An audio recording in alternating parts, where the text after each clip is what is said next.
जय मां शेरावाली। चिरंजीवी भावपुत्र, तुम्हारा अभियान तो संपूर्ण हो गया पुत्र। आभार प्रकट करने के लिए तुम्हें यहां आने की कोई आवश्यकता नहीं थी। हे शिव शंभो, यदि मुझे केवल आपका आभार ही प्रकट करना होता तो मैं वहीं धरती से आपकी वंदना कर लेता। मुझे कुछ और भी स्मरण था। मैं समझ गई तुम्हें क्या स्मरण था। वही आदि गुरु दक्षिणा जो तुम मेरे भोलेनाथ को देना चाहते थे, है ना? हाँ माता शेरोवाली, मेरा संकेत उसी ओर था। हे शिव शंभो, मुझे आज्ञा दीजिए कि मैं आपकी शेष गुरु दक्षिणा आपके चरणों में चढ़ाने के लिए क्या करूं? तो तुम वास्तव में अपनी आधी गुरु दक्षिणा देना चाहते हो? गुरुदेव, मैं शेष गुरु दक्षिणा दिए बिना तो संसार का त्याग ही नहीं कर सकता। कैसी विडंबना है पुत्र। तुमने जिस शब्द का प्रयोग किया उसी शब्द का संबंध मेरी आधी गुरु दक्षिणा से है। कौन सा शब्द? त्याग। त्याग? मैं समझा नहीं नीलकंठ। मेरी आधी गुरु दक्षिणा यह है पुत्र कि तुम्हें अपने इस योद्धा रूप का त्याग करना होगा और एक बार फिर आचार्य धर्म का पालन करना होगा। शिक्षक का पुत्र यदि शिक्षक ही रहे तो यही उत्तम है। वंश में कर्म की परंपरा चलती रहे, यही उचित है। हे भोलेनाथ, मैं आपकी आज्ञा के समक्ष शीश नवाता हूं। मैं आपको वचन देता हूं गुरुदेव कि अब से यह परशु मेरे लिए केवल एक कथा मात्र बनकर रह जाएगा। मैं फिर से आचार्य धर्म को धारण करूंगा, गुरुकुल परंपरा पुनः आरंभ करूंगा और आपका दिया हुआ वो पिनाकिन धनुष अब केवल एक ऐतिहासिक शस्त्र के रूप में दिखाई देगा। परंतु हे भोलेनाथ, मैं उस धनुष को रखूं कहां? पुत्र, मेरे दो अन्य भक्त हैं। एक है लंकापति रावण, जिनसे तुम्हारी भेंट हो चुकी, और दूसरे है राजा जनक, जिनसे तुम्हारा परिचय अभी तक नहीं हुआ। मैं तुम्हें यह अधिकार देता हूं कि इन दोनों में से तुम जिसे चाहो उसे यह धनुष दे सकते हो। जय भोलेनाथ, जय मां शेरावाली।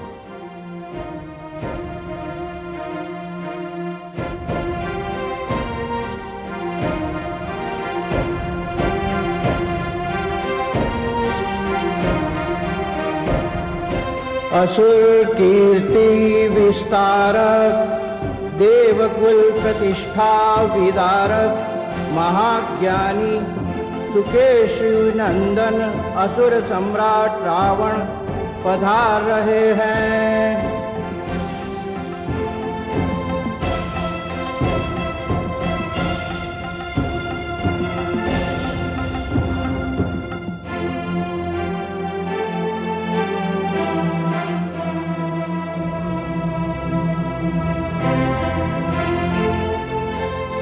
लंकापति, आपका ऐश्वर्य एवं वैभव सदा बना रहे।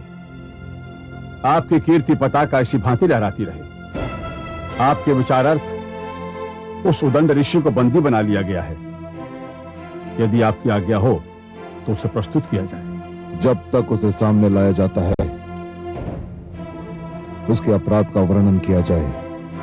हे असुर कुलभूषण, लंका में किसी भी आयोजित यज्ञ में आपके नाम की आहुति डाले बिना यज्ञ पूर्ण नहीं हो सकता। और उसने हमारे आदेश का पालन ना करने का दुस्साहस किया है। कौन है ये? सैनिक,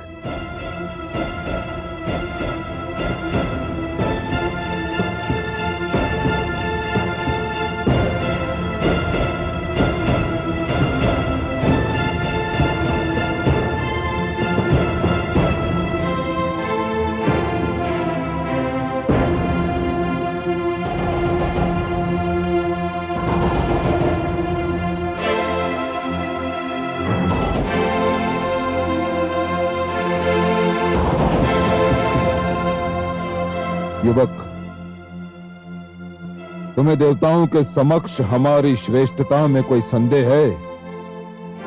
ऐसा कौन सा विषय है जिसमें मैंने देवताओं को पराजित नहीं किया? परंपरा तथा मेरी संस्कृति मुझे आपके नाम की आहुति यज्ञ में डालने से रोकती है। क्यों? मैं भी संस्कृति के जन्मदाता तथा पालक महान ऋषि पुलस्त्य का पौत्र हूं तथा महान ऋषि विशर्वा का पुत्र रावण हूं। लंकेश, वंश में जन्म लेने से कुछ नहीं होता, आचरण से होता है, और आपका आचरण ऋषियों का नहीं, असुरों वाला है। युवक,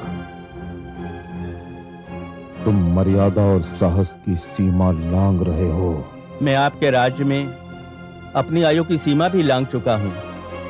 मैं मृत्यु का वर्ण यहां आने से पहले कर चुका हूं। आप असुर लोग समाज में भय का वातावरण उत्पन्न करके राज करना चाहते हैं, किंतु मैं मानव हूं।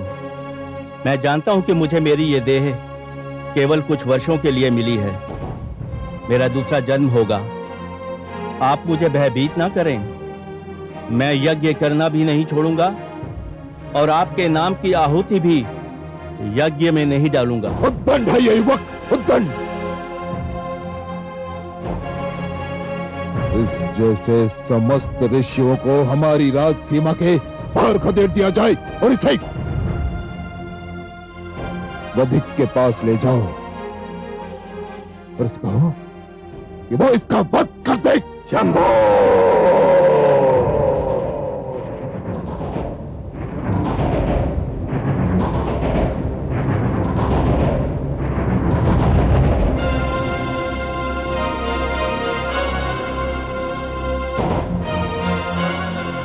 परशुराम, लंकापति रावण की राजसभा में तुम्हारा स्वागत है। लंकापति रावण, मैं बड़े उचित समय पर आया। मैं तो आपको विश्रवा का पुत्र समझकर यहां आया था, किंतु देख रहा हूं कि आपके ऊपर अपनी माता श्री की महत्वाकांक्षा और असुर संस्कृति विराजमान है। परशुराम, आपका इतना बड़ा उपकार है मुझ पर कि यदि आप मुझसे मेरा सिर भी मांगेंगे तो मैं ना नहीं कहूंगा। तो बस ये ऋषि युवक मुझे दे दीजिए, मैं उल्टे पैर लौट जाऊंगा। क्यों? ऐसा क्यों मित्र? हे लंकापति, मैं तो आपको अपने गुरु भगवान शिव शंभो का महान भक्त समझकर यहां आया था, उनका ये पिनाकिन धनुष आपको देने के लिए। तो दीजिए। दीजिए परशुराम, मुझसे बड़ा और योग्य पात्र इस संसार में कोई हो ही नहीं सकता। दीजिए परशुराम। नहीं लंकापति रावण, एक महान शिव भक्त होना और बात है और एक प्रजावत्सल राजा होना और बात। आप महान शिव भक्त अवश्य हैं, किंतु आप अपनी प्रजा की रक्षा नहीं करते।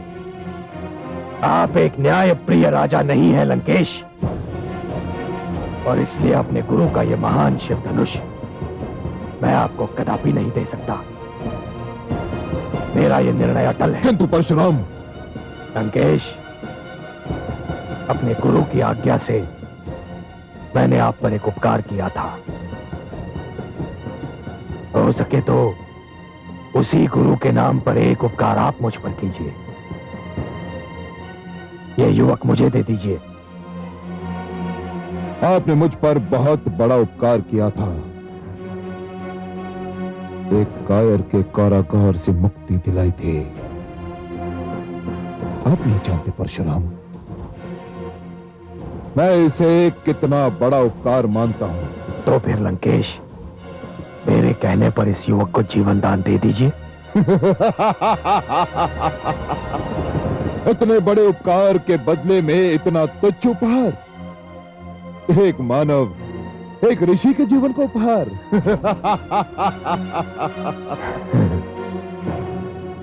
यही तो व्यथा है लंकापति रावण, कि आप ईश्वरीय सत्य को समझ ही नहीं रहे हैं। जीवन तुच्छ नहीं होता लंकेश। मानव जीवन इस धरती को ईश्वर का सर्वोत्तम उपहार है। तो ठीक है परशुराम,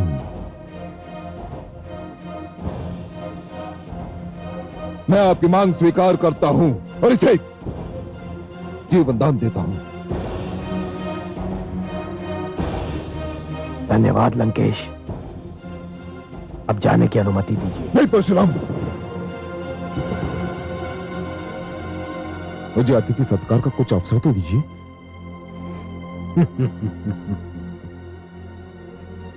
नहीं लंकेश, यह संभव नहीं है, क्योंकि आपकी और मेरी विचारधारा में धरती और आकाश का अंतर है। यहां और अधिक ठहरना आपके और मेरे मध्य मतभेदों को जन्म देने के समान है।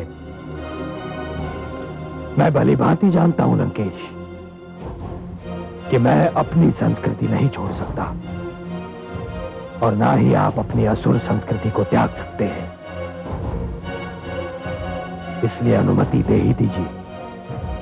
चलो युवक।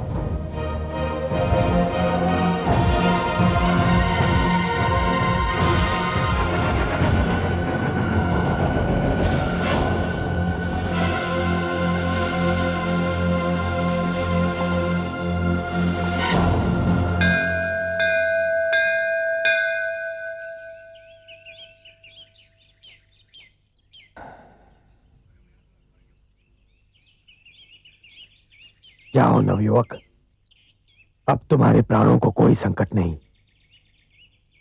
भगवान, मेरा शरीर, मेरी आत्मा, मेरे प्राण, अब सब कुछ आपके लिए हैं। आपने मेरे प्राण बचाकर मुझ पर जो उपकार किया है। मैंने कोई उपकार नहीं किया, और सत्य पूछो तो तुम्हारे प्राण मेरे कारण नहीं बचे। वो तो तुम्हारे अपने सिद्धांतों पर जो तुम्हारा विश्वास था उसके कारण बचे हैं। रावण की शक्ति की चिंता ना करते हुए तुमने अपने सिद्धांतों पर अड़िग रहने का निश्चय किया। कदाचित यही बात ईश्वर को भा गई। भगवान, मुझे अपनी सेवा करने का अवसर दें।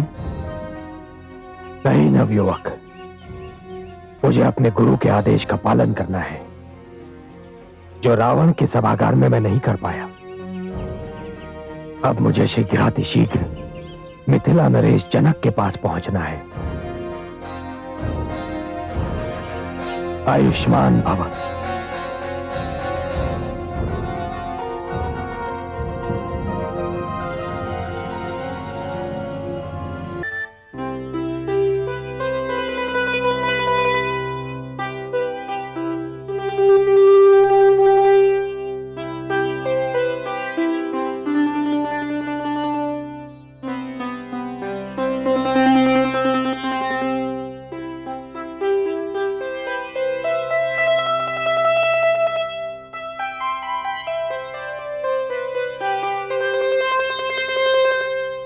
महाराज जनक की जय हो।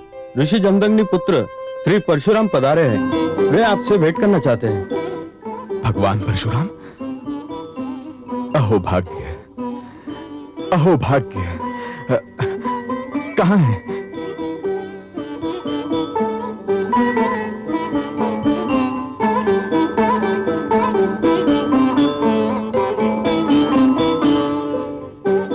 भगवान, मैं इस सौभाग्य पर किन शब्दों में ईश्वर को धन्यवाद दूं कि आपने अपने चरण कमलों से मेरे राजभवन को पवित्र कर दिया। हे भगवान परशुराम, मिथिला का कण कण आपकी इस कृपा के प्रति आपका आभारी रहेगा। स्वागत है भगवान, आपका बहुत बहुत स्वागत है। राजन, आप वास्तव में धन्य हैं। मेरे स्वागत के लिए आप नंगे पांव चले आए। भगवान, जिस स्थान पर आप जैसा महान व्यक्ति उपस्थित हो, वह स्थान इतना पवित्र, इतना पावन है कि वहां तो नंगे पांव ही आना चाहिए। पधारिए भगवान, पधारिए।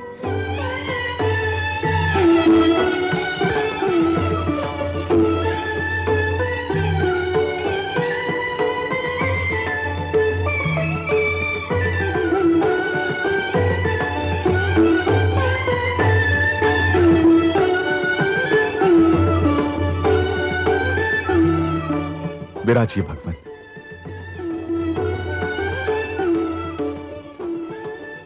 भगवान, मेरी तो समझ में कुछ नहीं आ रहा कि मैं आपका स्वागत कैसे करूं और क्या करूं। राजन, आपके नेत्र, आपका मुख और आपकी भावनाएं जो कह रही हैं, उस सबके उपरांत स्वागत के शब्द और औपचारिकताएं अनावश्यक हैं। भगवान परशुराम, यदि आप मेरे लिए कोई आदेश लेकर आए हैं तो कृपया कहिए। यदि मेरे योग्य कोई सेवा हो तो बताइए। मैं आपके लिए कुछ कर सकूं तो स्वयं को धन्य मानूंगा। नहीं राजन, आपके लिए मेरा कोई आदेश नहीं है, किंतु हां, मैं अपने गुरु शिव शंकर के आदेश का पालन करने के लिए अवश्य आया हूं। भगवान, आपके गुरु का आदेश सिर आंखों पर। मिथिला नरेश, मुझे अपने गुरु शिव शंभो ने यह धनुष उपहार में दिया था, परंतु अब मेरे अभियान की समाप्ति के उपरांत मुझे इसकी कोई आवश्यकता नहीं है। मैंने इसे गुरुदेव को लौटाना चाहा, किंतु उन्होंने आदेश दिया कि मैं इसे लंकापति रावण को दूं या फिर मिथिला नरेश जनक को। गुरुदेव के आदेश के अनुसार मैं पहले लंका पहुंचा। तो फिर आपने यह धनुष लंकेश रावण को क्यों नहीं दिया भगवान? लंकेश रावण तो महान शिव भक्त हैं। इस नाते इस धनुष पर उनका अधिकार पहले है, वही इसके योग्य भी हैं प्रभु। उनका अधिकार अवश्य था राजन, किंतु वो इसके योग्य नहीं थे। हे मिथिला नरेश जनक, भक्ति एक महान गुण अवश्य है, परंतु भक्ति के साथ ही कर्म की भी उतनी ही महत्ता होती है। लंकापति रावण एक महान भक्त होते हुए भी स्वयं को अपने कर्मों से महान सिद्ध नहीं कर पा रहे हैं। इसलिए मैंने यह निर्णय किया है नरेश कि अपने गुरुदेव का यह महान पिनाकिन धनुष आपकी धरोहर बन जाए। भगवान, मुझ में साहस नहीं है कि मैं आपके निर्णय पर कोई प्रश्न चिन्ह लगा सकूं, परंतु एक शिव भक्त को छोड़कर मेरा चुनाव करने का क्या कारण है प्रभु? जबकि आप भली भांति जानते हैं। हाँ राजन, मैं जानता हूं कि आप एक विष्णु भक्त हैं, परंतु विश्वास कीजिए राजन, मैंने आपका चुनाव इस कारण नहीं किया है कि मेरे गुरु शिव शंभो ने लंकापति रावण और मिथिला नरेश जनक इन दो ही नामों का सुझाव दिया था और मेरे पास कोई तीसरा विकल्प नहीं था। नहीं राजन, यदि मैं आपको भी इस धनुष के योग्य नहीं पाता तो इस धनुष को उमापति को लौटा देता और बेखट के कह देता उनसे कि वो दोनों इस धनुष के योग्य नहीं हैं।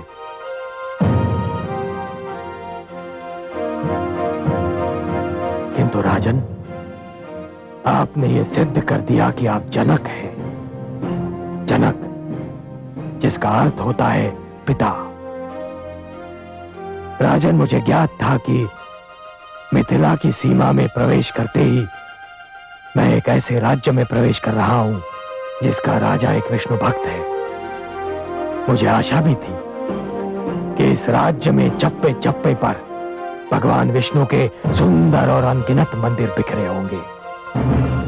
मेरा विचार ठीक भी था राजन, किंतु राजन, यहां आकर एक सुखद आश्चर्य हुआ कि आपके राज्य में भगवान शिव के भी उतने ही सुंदर मंदिर बिखरे हुए हैं। भगवान, मेरे राज्य में शिव भक्त भी हैं और वैष्णव उनका आदर करते हैं। बस इसी बात ने तो मेरा मन मोह लिया है राजन, इसी बात ने। राजन, मत और धर्म एक निजी विषय है। सबको अपनी इच्छा के अनुसार मत और धर्म मानने का अधिकार है, किंतु महान वही होता है जो दूसरों के विचारों और धर्म का सम्मान करे। आपकी इसी सहिष्णुता ने मुझे अत्यंत प्रभावित किया है राजन। और इसीलिए इस महान शिव धनुष का संरक्षक मैंने आपको चुना है। आपका ये राजभवन किसी मंदिर से कम नहीं है राजन। भगवान, मैं वचन देता हूं कि भगवान शिव के इस धनुष को न केवल पूरे सम्मान के साथ मिथिला में स्थापित करूंगा, वरन अपने प्राणों से भी अधिक इसकी रक्षा करूंगा। भगवान, आप एक लंबी यात्रा से आए हैं, तनिक विश्राम कर लीजिए। मुझे और मेरे परिवार को अपनी सेवा का अवसर दीजिए। मैं कल ही इस धनुष के लिए यथा योग्य स्थान बनवा दूंगा।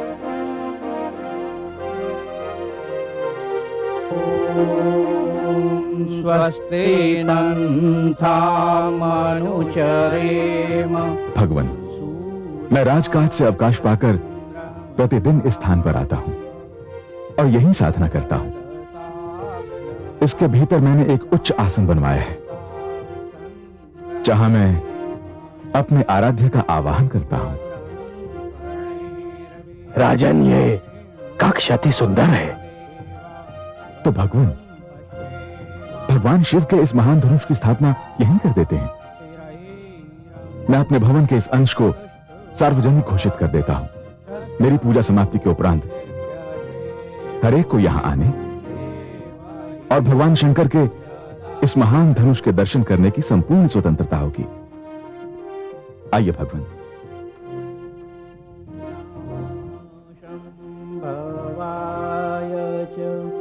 मयो भवाय च नमः शंकराय च मयस्कराय च नमः शिवाय च शिवतराय च ॐ नमः शिवाय। ॐ नमः शिवाय। ॐ नमः शिवाय। हे शिव शंभो, आज मैंने आपके आदेश का पालन कर दिया है।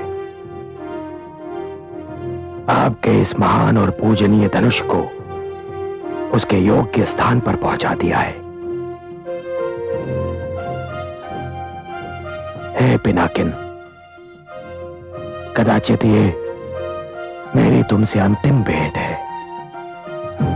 भोलेनाथ के साथ ही मैं तुम्हारा भी आभारी हूं और तुमसे विदा लेता हूं।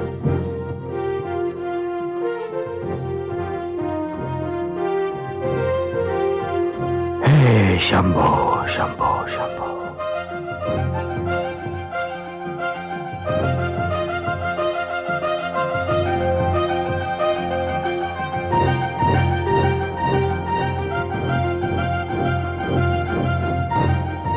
अब जाने की अनुमति दीजिए राजन। भला यह कैसे संभव है भगवान? मुझे कुछ दिन और अपनी सेवा से कृतार्थ होने का अवसर नहीं देंगे? नहीं राजन, यद्यपि मुझे मिथिला भली लगती है, बहुत सुंदर स्थान है। यहाँ की मिट्टी में एक ऐसी सुगंध है कि वो मन को अपनी ओर खींचती है। किंतु राजन, मैं यहां ठहर नहीं पाऊंगा। भगवान, कुछ दिन तो और ठहर जाते।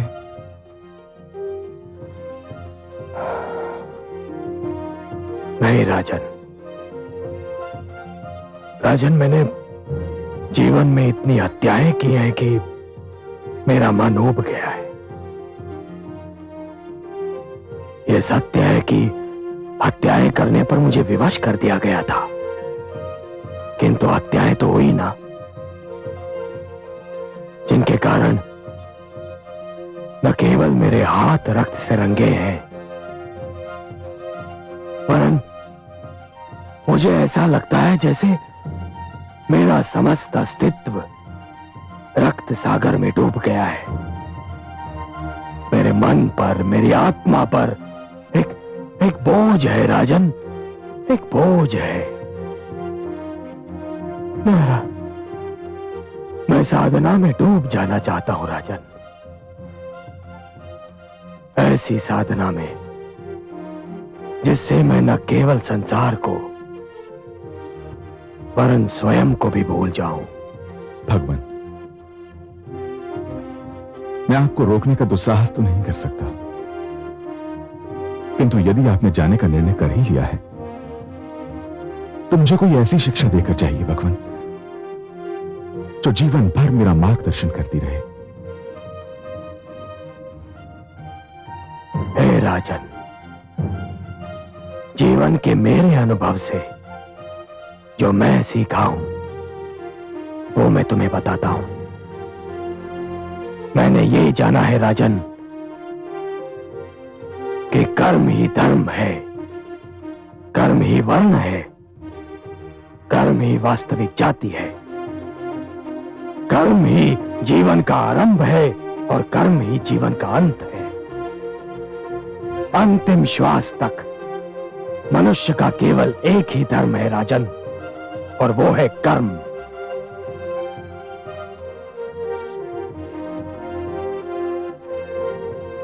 जो मनुष्य इस बात को स्मरण रखेगा राजन, उसी का जीवन सफल होगा।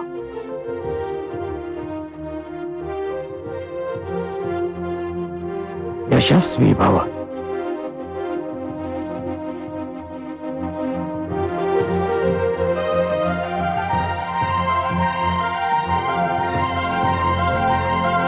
हे कमल नयन, आपकी कृपा से परशुराम का अभियान सफलतापूर्वक समाप्त हो गया। यह अभियान क्या था महादेवी?